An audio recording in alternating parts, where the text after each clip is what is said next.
She said, "At least my ex was bigger," at our anniversary dinner. Everyone laughed. I smiled, said one line, and left. She thought I overreacted. Her father thought differently. So did the bank. So did the judge. By the time she realized what she'd lost, I was already gone. My name is Paul Brooks. I'm 50 years old, and I've spent the last 22 years building an industrial equipment supply business from nothing. Started in a rented warehouse with one truck and a dream. Now I've got contracts with half the factories in 3 states. My hands used to do the heavy lifting. Now they sign the contracts.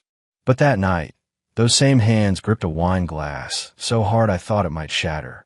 Claire sat across from me in that black dress she knew I loved. Her hair perfect, her smile bright. She'd always been beautiful. That's what drew me in 15 years ago when we met at her father's charity event. She was 23, fresh out of college, full of life. I was 35, divorced, and trying to rebuild after my first marriage collapsed under the weight of my business obsession. Claire felt like a second chance. Her son Kyle was just a toddler then, and when she told me she didn't know who his father was, just some mistakes from her wild phase, I didn't judge. I became that boy's dad in every way that mattered. But that night at Marcello's, something shifted. Jeremy, my so-called friend and one of my biggest clients, had been drinking too much. He made some joke about anniversary gifts, and Claire laughed, that musical sound I used to love. Then she said it, casual as ordering dessert.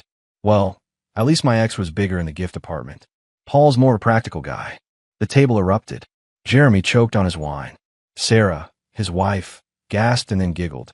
Even David from the accounting firm slapped the table. Claire raised her glass, grinning. "Oh God, Paul, don't look so serious. You know I'm kidding." But I wasn't serious. I was calculating. I set down my napkin, slowly, deliberately, and looked at her. Not angry, not hurt, just looked. "Thanks for the honesty, Claire."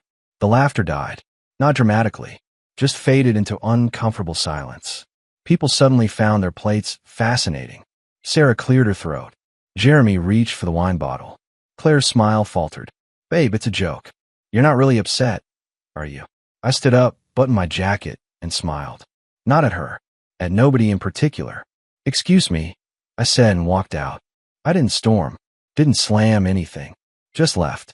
Behind me, I heard Claire's voice, bright and nervous, trying to restart the party. "He's such a good sport, really." But I wasn't a good sport anymore.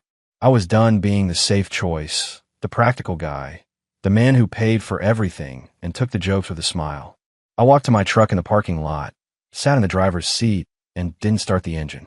Just sat there in the dark, listening to my own breathing, feeling something inside me shift from hurt to something colder, something purposeful.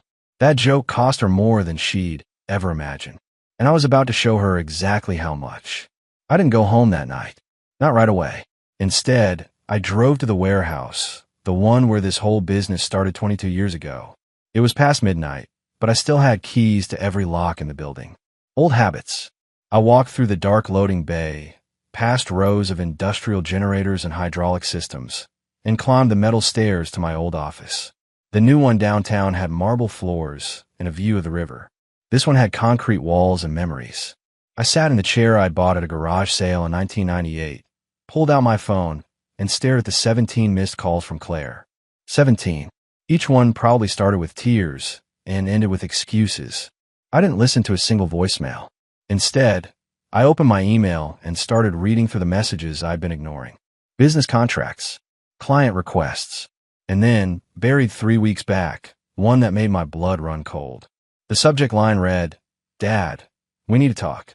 It was from Kyle. My hand froze on a mouse. Kyle never called me Dad in writing. Always said it out loud, casual, easy, like it was the most natural thing in the world. But never typed it. I clicked. "Dad, I don't know how to say this. I saw something on Mom's phone a few months ago. I wasn't snooping, I swear. She left it open on the kitchen counter, and I saw messages. From some guy named Rick. They weren't just friends.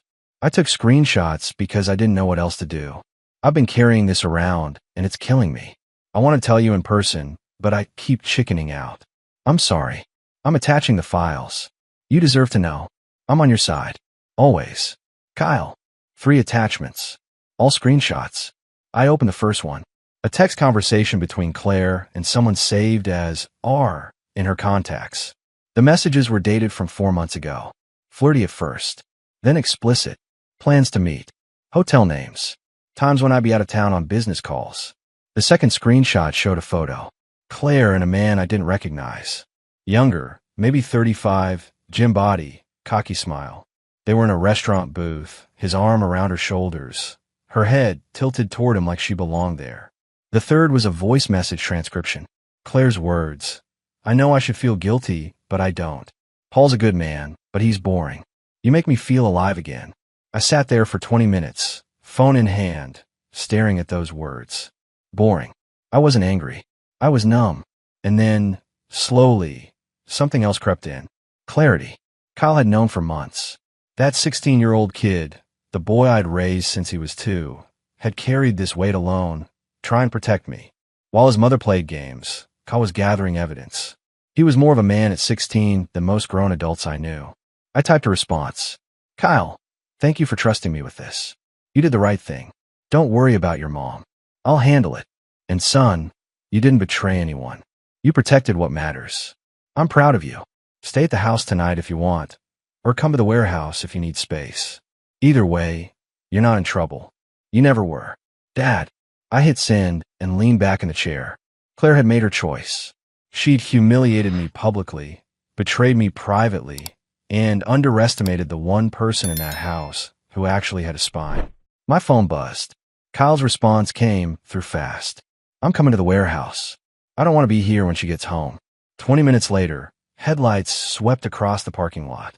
Kyle's beat-up Honda pulled in, and the kid walked through the bay door carrying a backpack and looking like he'd been holding his breath for months. I met him halfway. He didn't say anything, just dropped the bag and stood there, shoulders tight, eyes red. Come here, I said. He stepped forward and I pulled him into a hug. The kid was taller than me now, but he still felt like the toddler who used to climb into my lap during thunderstorms. You're not alone in this, I told him quietly.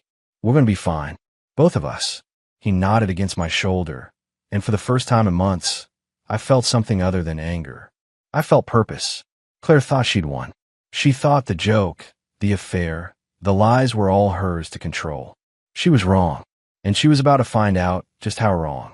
Kyle stayed at the warehouse that night. We set up a cot in the break room, and I made coffee while he unpacked his laptop. The kid had thought ahead. He'd backed up everything to a cloud drive, made copies, even printed out some of the worst messages, and tucked them in a folder labeled math homework. When did you get so smart? I asked, sliding a mug across the table to him. He shrugged, not meeting my eyes. I watch a lot of crime shows, and I knew if I was going to do this, I had to do it right. I sat down across from him. You shouldn't have had to do anything. This isn't your burden to carry. She's my mom, Kyle said quietly. But you're my dad, and she hurt you. That makes it my problem too. I didn't know what to say to that, so I just nodded. We spent the next 3 hours going through everything. The messages, the hotel receipts, the photos. Kyle had even tracked the guy down on social media. Rick Valdez, 36, personal trainer at an upscale gym downtown. Divorced. No kids. His profile was full of shirtless selfies and motivational quotes about living your truth. Real piece of work, Kyle muttered, scrolling through Rick's Instagram. Mom met him at the gym 6 months ago. She started going every morning before work. Said she wanted to get healthy. And you figured out how. She started dressing different, doing her makeup before the gym instead of after. And she'd come home later and later. Then one day I checked to find my phone app. She wasn't at the gym. She was at a hotel. Smart kid. Scary smart. I pulled up the prenuptial agreement on my laptop. Claire and I had signed it 12 years ago when we got married. Her father, Gerald, had insisted. At the time, I thought it was overkill. Now I was grateful. Clause 14C jumped out at me. In the event of documented infidelity or public humiliation of either party, the injured party may activate asset protection protocols, including but not limited to separation of joint accounts and revocation of shared property access. I'd set this up with my attorney years ago, back when I was still raw from my first divorce. Claire had laughed when she signed it. We'll never need this, she'd said. I'm not going anywhere. Wrong. I made a call. At 2 a.m, I didn't expect an answer, but Robert Kimball, my attorney, picked up on the third ring. He was 70, retired from courtroom work but still kept a few private clients. Me being one of them. Paul, he said, voice gravelly with sleep. This better be good. It's not. But I need you. Tomorrow morning. Early. He was quiet for a moment. Then, she cheated. It wasn't a question. Yeah. You have proof. More than enough. Good. Come to my office at 7. Bring everything. He hung up. Kyle looked at me across the table. What happens now? Now, I said, closing the laptop. We execute. Your mother thinks she's playing chess. But she doesn't know I've been planning this move for 12 years. What about me? Kyle asked. His voice was steady, but I could hear the worry underneath. Where do I fit in all this? I met his eyes. You're my son. That doesn't change. Ever. I don't care what some DNA test says or what biology claims. You're mine. And when this is over, you get to choose where you want to be. No pressure. No guilt. Just choice. His jaw tightened. He nodded once, then twice. I choose you. Then we're good, I said. Now get some sleep. Tomorrow's going to be a long day. He stood up, grabbed his backpack, and headed to the break room. At the door, he stopped. Dad. Yeah. Thanks for not falling apart. I smiled, though it didn't reach my eyes. I'm saving that for later. Right now, I've got work to do. He left, and I turned back to my laptop. Pulled up the bank accounts, the property deeds, the business documents, everything Claire thought we shared. By sunrise, I transferred half our joint savings into a personal account, activated the prenup clause through Robert, and started the paperwork to freeze her access to the house. She'd made a joke of my expense. Now she was about to learn what it cost to humiliate a man who'd spent 20 years building empires out of nothing. Claire came home at 3 in the morning. I heard the garage door open from the warehouse office, where I was monitoring the security cameras I'd installed 6 months ago. Another thing she didn't know about. I watched her stumble inside, still in that black dress, heels in hand. She checked the living room, the kitchen, then went upstairs to our bedroom. She'd find it empty. I watched her pull out her phone, dial my number. It rang on the desk in front of me. I let it go to voicemail. She tried again, and again, 6 times in 10 minutes. Then she called Kyle. That's when I picked up my phone and sent him a text. Don't answer. Let her sweat. His reply came fast, already on it. At 7 a.m., I walked into Robert Kimball's office downtown. He was already there, coffee in hand, reading glasses perched on his nose. He looked up when I entered. You look terrible, he said. I feel worse. Good. Angry clients make stupid decisions.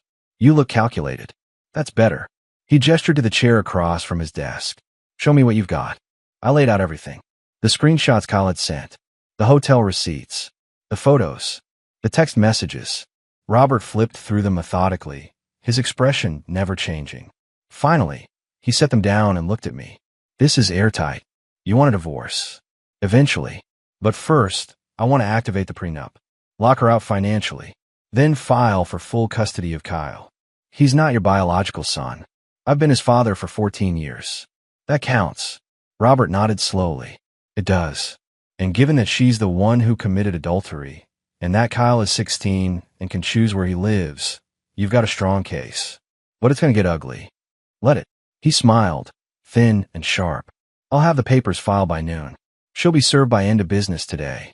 What about the house? Under the prenup, you can revoke her access to any property held in your name prior to the marriage. That includes the house on Belmont Ridge. Do it, Paul, Robert said, leaning back in his chair. I've known you 20 years. You're not a vindictive man, but you're about to burn her world to the ground. You sure about this? I thought about the joke, the laughter, the humiliation, the months of lies while I worked myself half to death to give her the life she wanted. The way she'd looked at me across that table, like I was nothing more than a checkbook with a pulse. I'm sure, I said. Robert nodded. Then let's get to work. By noon, the joint bank account was frozen. By 2 p.m., the house locks were changed. By 4 p.m., a courier delivered the papers to Claire at her office downtown. I didn't need to be there to see her reaction. I could imagine it. The shock, the anger, the realization that the boring, practical husband she'd joked about wasn't nearly as soft as she thought. Kyle and I had lunch at a diner across town. He picked at his fries, quiet. She's going to call you, I said. I know. You don't have to answer. He looked up at me. What if she cries? Then she cries. That doesn't change what she did. He nodded, but I could see the conflict in his eyes. She was still his mother. That didn't just disappear, no matter how much she'd screwed up. Kyle, I said, whatever you decide, I'm not going to be angry. If you want to talk to her, talk to her. If you want to see her, see her. This is between me and her. You don't have to choose sides. I already did, he said quietly. I chose you the day I sent that email. My phone buzzed. A text from Robert. She's called my office 12 times in the last hour. Threatened to sue. I told her to get her own lawyer. I showed Kyle the message. He almost smiled. Think she's figured it out yet, he asked. That I'm not the safe, boring guy she married? I said, yeah, I think she's starting to get the picture. Gerald Lawson didn't call me. He showed up. 3 days after Claire got served with papers, his black Mercedes pulled into the warehouse parking lot at 7 in the morning. I watched him from the office window as he climbed out, straightened his jacket, and walked toward the entrance like a man on a mission. Kyle was eating breakfast at the break room table. He looked up when he heard the footsteps. That's Grandpa Gerald, he said quietly. I know. You think he's here to yell at you. Probably. But when Gerald walked through the door, he wasn't angry. He looked tired. Old, in a way I'd never seen before. He was 68, built like a man who'd spent his life in boardrooms and country clubs. But right now, he looked like someone had knocked the wind out of him. Paul, he said. Gerald. He looked at Kyle. Morning, son. Morning, Grandpa. Gerald turned back to me. Can we talk? Privately. I nodded toward my office. Kyle stayed at the table, watching us both with careful eyes. Inside, Gerald sat down heavily in the chair across from my desk. He didn't speak for a moment, just stared at the floor, hands clasped in his lap. She came to me yesterday, he finally said, crying, telling me you'd locked her out of the house, frozen the accounts, taken Kyle from her. Said you were being cruel and vindictive over nothing. And you believed her. He looked up at me, and his eyes were sharp. I've known you 15 years, Paul. You're a lot of things. Vindictive isn't one of them. So no, I didn't believe her. I asked her what happened. Really happened. She gave me some story about a joke at dinner that you blew out of proportion. It wasn't just a joke. I know. Gerald pulled an envelope from his jacket pocket and set it on my desk. I hired my own investigator. Had him follow her for the last week. That's what he found. I opened the envelope. More photos. Claire and Rick Valdez. Different hotels. Different restaurants. Timestamps showing she'd been meeting him almost daily since I'd moved out.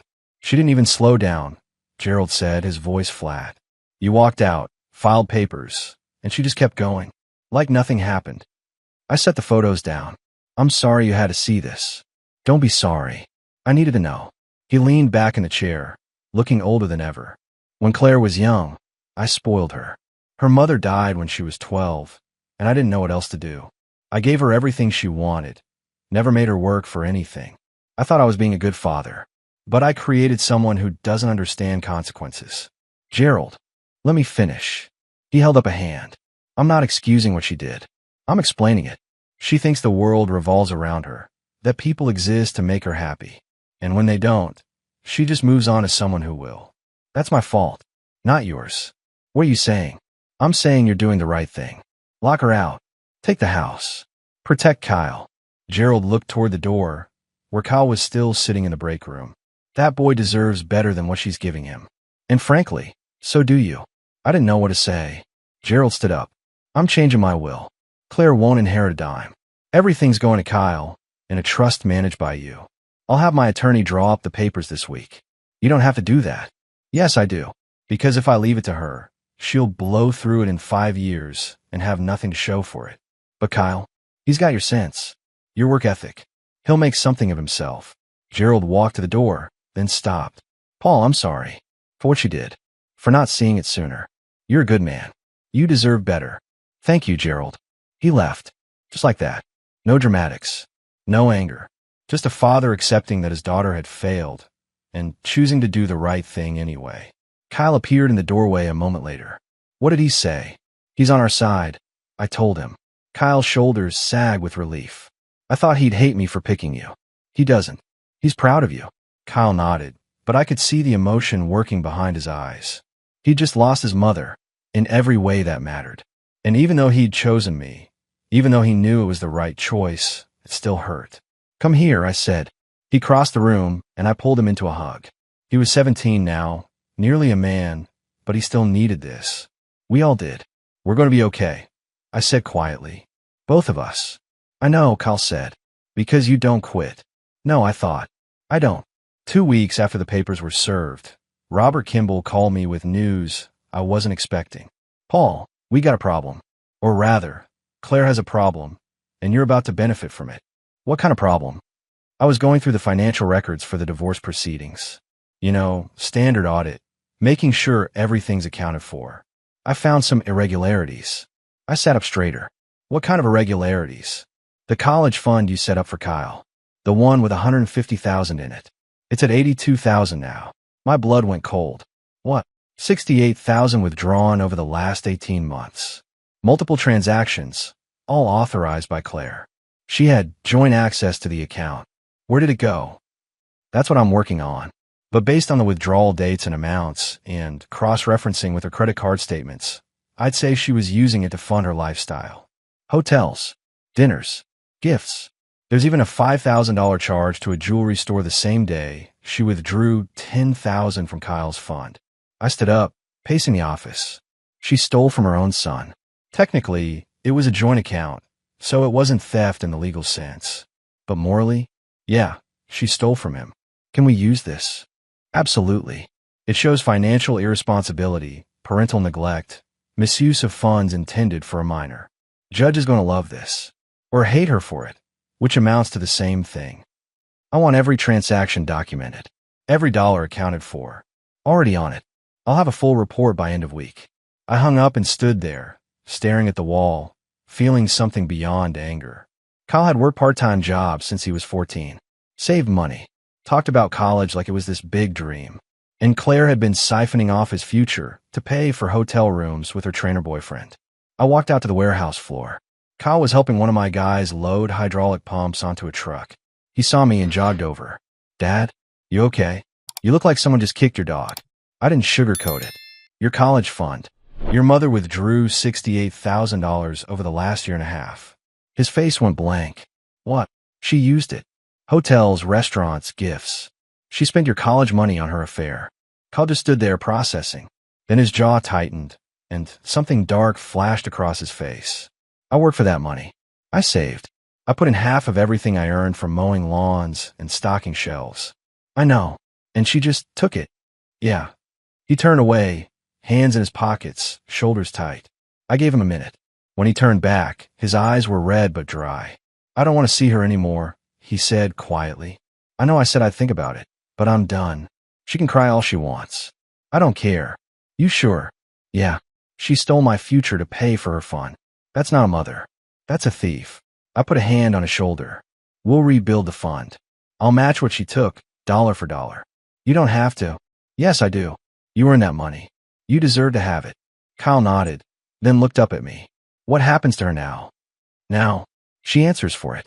In court. In front of judge. And she explains why she thought it was okay to steal from her own son. Good, Kyle said. And he meant it. The envelope arrived 6 weeks after I filed for divorce. Thick, cream-colored paper, my name written in elegant gold script. Inside was an invitation to the Lawson Foundation Annual Gala, celebrating 25 years of charitable work in industrial safety and education. I stared at it, sitting in my warehouse office, coffee going cold on the desk. The gala was Gerald's pride and joy. Every year, he gathered the city's business elite, raised money for scholarships and safety programs, gave speeches about responsibility and legacy. I'd attended 12 times, always with Claire on my arm, always playing the role of the supportive son-in-law. This year will be different. Kyle walked in, saw the invitation, and raised an eyebrow. You going? Thinking about it. Mom will be there. I know. You sure you want to deal with that? I set the invitation down. Kyle, I've spent the last month and a half hiding. Moving money, filing papers, avoiding confrontation. Maybe it's time I stopped hiding. What are you going to do? Show up. Be present. Let everyone see that I'm not the broken man she probably told them I am. Kyle nodded slowly. Can I come? You want to? Yeah. Grandpa Gerald asked me to. Said it would mean a lot to him. And honestly, I want to be there. For you. I looked at this kid, almost a man now, who'd chosen me over his own mother, who'd carried secrets and guilt and still managed to keep his head up. Then we'll go together. I said. The night of the gala, Kyle and I drove downtown in my truck. He wore a suit I'd bought him that afternoon, charcoal gray. Fit him perfectly. He kept adjusting his tie. You look good, I told him. I feel like I'm playing dress up. You're not. You're representing yourself. And you're doing it well. We pulled up to the Grandview Hotel, handed the keys to valet, and walked through the massive doors into the ballroom. The place was packed. Business owners, city officials, donors. Everyone dressed to impress, holding champagne glasses, making small talk. And there, near the center of the room, was Claire. She wore red. Always red when she wanted attention. Her hair was done up, makeup perfect, and she was laughing with a group of women I recognized from her social circle. She hadn't seen me yet. Gerald spotted us first. He crossed the room, shook my hand firmly, then pulled Kyle into a hug. Glad you came, Gerald said to me. Wouldn't miss it. She's been telling people you're unstable, that you're trying to turn Kyle against her. And what do people say? Gerald smiled. They're polite to her face. But I've had 3 separate people pull me aside and ask if you're okay. Word travels fast in circles like this. Good, Kyle, and I moved through the room. I shook hands, made conversation, acted like nothing was wrong. Every few minutes, I'd catch someone glancing between me and Claire, putting together the pieces. Then she saw me. Our eyes met across the room. Her smile froze. The champagne glass in her hand trembled slightly. I didn't look away, just held her gaze, calm and steady, until she turned back to her group. Dad, Kyle whispered. She looked scared. She should be. The evening progressed. Dinner was served. Gerald gave his speech, thanked donors, announced scholarship recipients. And then, at the end, he did something unexpected. Before we closed tonight, Gerald said from the podium, I want to recognize someone who embodies the values this foundation stands for. Someone who builds, who creates, who provides opportunities for others. Paul Brooks, would you stand? I stood, surprised. Paul started with nothing and built Brooks Industrial Supply into one of the most reliable contractors in the state. He employs over 60 people. He's been a partner in this foundation for years, quietly funding scholarships, never asking for recognition. And more importantly, he's been a father to my grandson Kyle, who's here tonight, and who's grown into a fine young man because of Paul's influence. Applause filled the room. I saw Claire's face go pale. Gerald continued. Family isn't always blood. Sometimes it's the choice we make to show up, to do the work, to be present. Paul's done that, and we're grateful. I sat down. Kyle gripped my shoulder. Around the room, people were watching me differently now. Not with pity or curiosity, but with respect. Claire left 10 minutes later. Didn't say goodbye to anyone. Just walked out, heels clicking on marble. Kyle watched her go. She didn't expect that. No, I said. She didn't. And that was the point. Claire tried to approach me 3 times that night at the gala. Each time, someone intercepted her. First Gerald, who pulled her aside for what looked like a tense conversation. Then one of her friends, who whispered something that made Claire's face flush. The third time, I simply turned and walked in the other direction. By the time the event ended, she was furious. Kyle and I were walking to the valet stand when she caught up to us in the lobby. Paul, she called out. I stopped, turned. Kyle stayed beside me. Claire looked different up close. Tired under the makeup. Thinner than I remembered. Her eyes were hard. We need to talk, she said. No, we don't. Yes, we do. You're turning everyone against me. My own father just humiliated me in front of 200 people. He recognized me for my work. That's not humiliation. You know what I mean. Her voice rose. You've poisoned him. You've taken Kyle. You've locked me out of my own house. This is insane. Your house, I said calmly. The one I bought 7 years before we got married. The one that's titled solely in my name. She faltered. We built a life there. You built lies there. I built a life. There's a difference. Kyle shifted beside me, uncomfortable but silent. Claire looked at him, and her expression softened. Kyle, honey, can we talk? Just you and me. No, Kyle said quietly. Please, I'm your mother. You stole my college money to pay for your affair, Kyle said, his voice steady. You don't get to call yourself my mother anymore. Claire's face went white. I was going to pay it back. I just needed. You needed what? Kyle interrupted. Hotel rooms, jewelry, whatever made you happy while Dad worked himself to death giving you everything. Kyle, I'm done, Kyle said. I gave you chances. I stayed quiet when I should have said something. But you kept going. You didn't stop. You didn't even slow down. So no, Mom, we're not going to talk. Claire's eyes filled with tears. Real ones, I thought. But whether they were for Kyle or for herself, I couldn't tell. She turned to me. You did this. You turned him against me. No, I said. You did that yourself. I just stopped protecting you from the consequences. I made one mistake. It wasn't one mistake. It was months of lying. It was stealing from your son. It was humiliating me in front of our friends. It was choosing someone else over your family, over and over again. She opened her mouth to respond, but no words came out. I stepped closer, lowering my voice so only she could hear. You made a joke at dinner about your ex, said he was bigger in the gift department.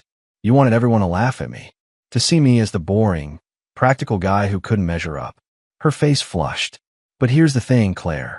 Your ex might have given you bigger gifts. But I gave you a life, a home, a family, and you threw it away for cheap thrills and cheaper company. I turned to leave, then stopped. One more thing, I said, looking back at her. You told people your ex was bigger, but at least I'm the one people respect. The words landed like a hammer. Claire stood there, frozen, as Kyle and I walked away. Outside, the valet brought my truck around. Kyle climbed in quiet. As we drove away, he finally spoke. That was brutal, Dad. She earned it. Yeah, Kyle said. She did. We drove home in silence, but it wasn't uncomfortable. It was the silence of two people who just fought a battle and won. The courtroom was smaller than I expected. Plain walls, fluorescent lights, rows of wooden benches. Claire sat at the defendant's table with her attorney, a sharp-looking woman in her 40s who'd probably heard every excuse in the book. Kyle sat beside me, hands folded in his lap, jaw set. Judge Patricia Hartwell entered, and we all stood. She was in her 60s, gray hair pulled back tight, eyes that missed nothing. She'd been on the bench for 30 years.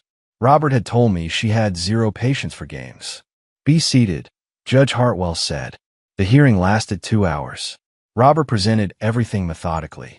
The affair, the hotel receipts, the screenshots of messages, the testimony from Kyle about finding the evidence, the financial records showing Claire had drained $68,000 from Kyle's college fund. Claire's attorney tried to spin it. Your Honor, my client acknowledges mistakes were made in the marriage. However, the account in question was jointly held, and Mrs. Brooks had legal access. Legal access doesn't mean ethical use. Judge Hartwell interrupted. Continue. Robert then brought up the prenuptial agreement. Clause 14C. Public humiliation and documented infidelity. He played audio from the anniversary dinner, recorded by one of the guests who'd provided it voluntarily. Claire's voice, making the joke. The laughter. My response. The judge listened without expression. Finally, she set down her pen and looked at both attorneys. Anything else? Your Honor, Claire's attorney said, we'd like to request shared custody of Kyle Brooks and a division of marital assets per standard state guidelines. Judge Hartwell turned to Kyle. Mr. Brooks, you're 16 years old enough to have a say in this. Where do you want to live? Kyle stood up. His voice was steady. With my dad, Your Honor. Paul Brooks. He's been my father since I was 2. He's the one who showed up. He's the one I trust. And your relationship with your mother? She stole my college money to fund an affair. I don't want to live with her. Judge Hartwell nodded. Sit down, son. She looked at the documents in front of her for a long moment. Then she spoke. Mrs. Brooks, I've reviewed the evidence presented today. The affair is documented and undisputed. The financial misuse of your son's education fund is documented and undisputed. The prenuptial agreement is valid and enforceable. Therefore, I'm ruling as follows. She looked up directly at Claire. Full custody of Kyle Brooks is granted to Paul Brooks, with visitation rights to Mrs. Brooks at Kyle's discretion, not yours. The house on Belmont Ridge remains the sole property of Paul Brooks per the prenuptial agreement. The joint assets are to be divided 60-40, with 60% to Mr. Brooks due to financial misconduct. Mrs. Brooks, you are ordered to repay the $68,000 withdrawn from Kyle's education fund within 18 months, with interest. Claire's face went white. Furthermore, Judge Hartwell continued, I'm ordering you to undergo mandatory financial counseling and to provide quarterly reports to this court regarding your repayment plan. This is not a request. This is an order. Do you understand? Yes, Your Honor. Claire whispered. Good. This hearing is adjourned. The gavel came down. Outside the courthouse, Kyle and I stood in the parking lot. He was quiet, processing. You okay? I asked. Yeah, I didn't think it would feel this final. It is final. That's the point. He nodded. What happens now? Now we go home. We rebuild your college fund. You finish high school. You apply to colleges. You live your life. And Mom, she figures out her own life. That's not your responsibility anymore. Kyle looked at me. Thank you, Dad, for fighting for me. Always, I said. That's what fathers do. We drove home together, and for the first time in months, the weight that had been sitting on both our shoulders was gone.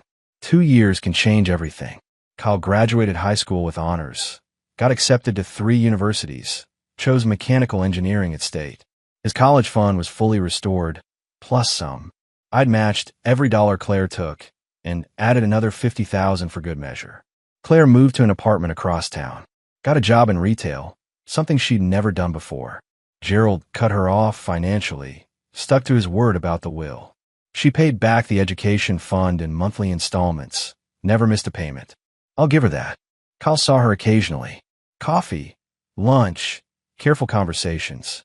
She'd apologized multiple times, but Kyle kept his distance. Some wounds heal, others just scar over. Gerald passed away 8 months ago. Heart attack, quick and painless. His will left everything to Kyle, held in trust with me as executor. Claire got nothing. At the funeral, she stood in the back, didn't speak to anyone. Kyle gave the eulogy, talked about integrity, about showing up, about being the man his grandfather believed he could be. Me? I kept working, expanded the business, opened a second warehouse, hired 20 more people, stayed single, focused on building something lasting. And then, on a Tuesday in September, I met someone. Her name was Beth. 42, divorced, 2 kids of her own. She came into the warehouse looking for industrial parts for her machine shop. We talked business for an hour. Then she asked if I wanted to grab coffee. I said yes. We took it slow. Dinners, movies, long conversations about everything and nothing. She didn't want anything from me except company, and that was exactly what I needed. Kyle met her 3 months in. They got along immediately. She treated him like an adult, asked about his studies, his plans. Didn't try to replace anyone, just existed alongside us. On Kyle's 19th birthday, we had dinner at the house. Just the 3 of us. Beth cooked, insisted on it.